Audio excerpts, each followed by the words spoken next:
They fired him with a fake accusation. They didn't know he'd been keeping records for months. This is a story about a company that thought it could get away with anything. A group of executives who believed their own power. And one employee, patient, careful, quiet, who documented the entire scheme from the inside. It ends with the company collapsing in 6 weeks. It ends with 2 executives in federal court. And it ends with him walking out the door with a severance check and a smile. Let's start where it started.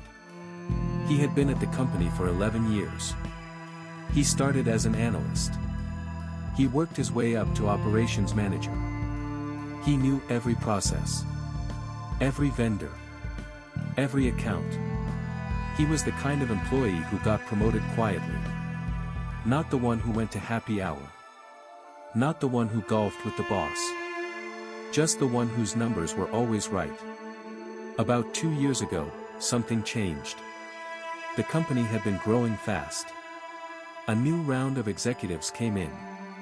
They talked a lot about efficiency. About optimization. About trimming the fat. What that really meant, he started to notice, was that money was moving. Vendor contracts were being rewritten. Invoices were being approved for services that didn't exist.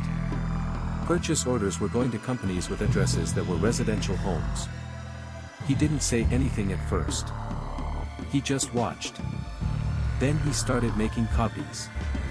Every suspicious invoice. Every weird approval signature.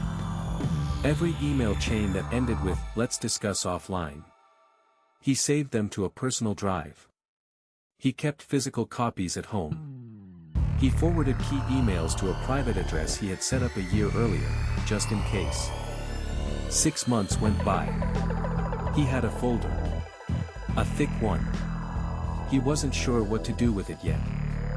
Whistleblowers get crushed. He knew that. He had seen it happen at other companies. The company sues you. Drags it out in court. Buries you in legal fees.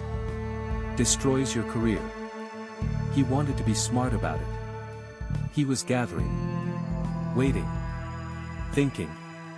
Then one morning, he got called into HR. 2 executives were there. The CFO. And the VP of operations, his direct boss. They told him there had been a complaint. A vendor claimed he had asked for a kickback. They said they had to take the complaint seriously. They said they were placing him on administrative leave while they investigated. He sat there and didn't say a word. Because he knew. The vendor they were naming was one of the fake ones. A shell company. An address in a strip mall that didn't exist. This wasn't an investigation. This was a setup. They were blaming him for the exact fraud they had been running. They needed a scapegoat. Someone to fire. Someone to point at if anyone ever asked questions. He was the perfect choice. Quiet. No political allies. 11 years at the company, long enough to look responsible, senior enough to look plausible. He still didn't say a word. He signed the paperwork. He handed over his badge. He walked out. What they didn't know, he wasn't walking out empty-handed. That night, he went home. He opened his laptop. He pulled out the folder. 6 months of evidence. Invoices. Emails. Vendor addresses. Approval signatures. Even internal Slack messages where the executives had discussed keeping this off the books. He drafted a letter. A very specific letter. He sent it to 3 places at once. The first copy went to the company's board of directors. The second went to an attorney who specialized in whistleblower cases. The third went to the IRS. He attached the evidence folder to all 3. And then he went to bed. The next morning, he woke up to 47 voicemails. Here's what happened in the 3 days that followed. The board opened an emergency investigation. The CFO and the VP of operations were suspended within 24 hours. The CEO, who had not been directly involved, but had signed off on some of the transactions, was called in for questioning by the board. By day 3, the board had hired an outside forensic accounting firm. By the end of the week, the forensic team confirmed the fraud was real, bigger than he had even known. It turned out the scheme had been running for almost 3 years. The total misappropriation was in the millions. 3 senior executives were involved. 2 external vendors, the fake ones, were set up as money laundering vehicles. The company held an emergency board meeting. They voted to terminate the involved executives. They voted to disclose the fraud publicly. They had no choice. The disclosure killed them. Within 2 weeks of the public announcement, the stock price dropped 70%. The biggest customer pulled its contract. A major supplier refused to extend credit. Investors ran. 6 weeks after his walking out of that HR meeting, the company filed for bankruptcy. The CFO was indicted by federal prosecutors. The VP of operations took a plea deal and got 4 years.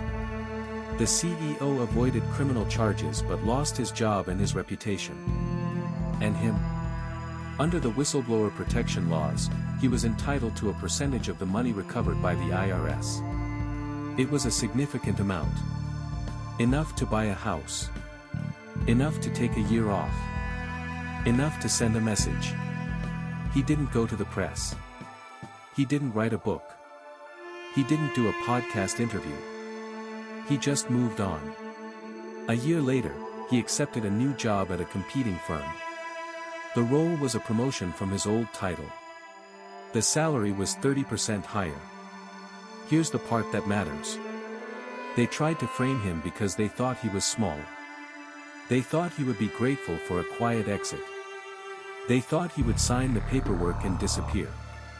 What they didn't know, what they couldn't have known, was that the most dangerous person in any company is the quiet one who's been paying attention. The one who doesn't make waves. The one who takes notes. The one who forwards emails to a private address, just in case. They thought he would walk out with nothing. He walked out with everything. And the company that tried to break him broke itself instead.